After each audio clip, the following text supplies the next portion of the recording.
धनपुर गांव के बाहर एक पुराना घर था।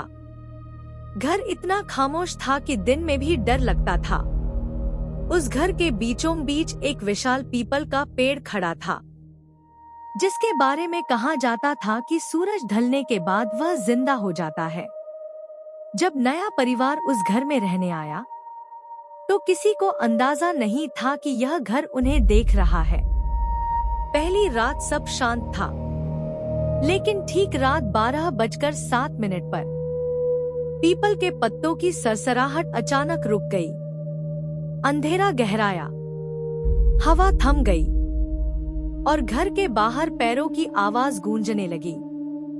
ऐसी आवाज जैसे कोई नंगे पांव जमीन पर चल रहा हो। खिड़की के शीशे अपने आप कांपने लगे।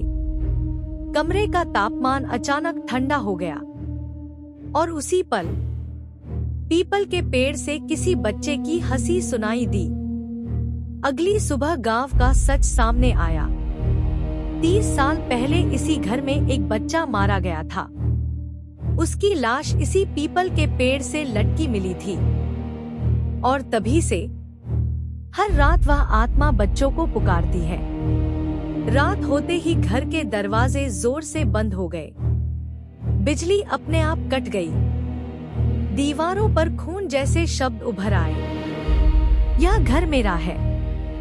पीपल का पेड़ हिलने लगा। उसकी जड़ें जमीन से बाहर आने लगी और पेड़ के तने से एक साया निकलकर घर की तरफ बढ़ने लगा। हवन की आग तेज हुई। मंत्रों की आवाज गूंजने लगी। साया चिखा और पूरे आसमान में अजीब सी गूंज फैल गई। धीरे धीरे वह साया धुएं में बदलने लगा। पीपल का पेड़ शांत हो गया। सबको लगा कि अब सब खत्म हो चुका है।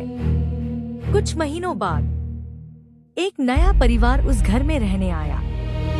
पीपल का पेड़ अब भी वहीं खड़ा था और रात 12:07 पर फिर से पत्तों की आवाज आने लगी। कुछ आत्माएं कभी नहीं जाती, वे सिर्फ नए शिकार का इंतजार करती हैं।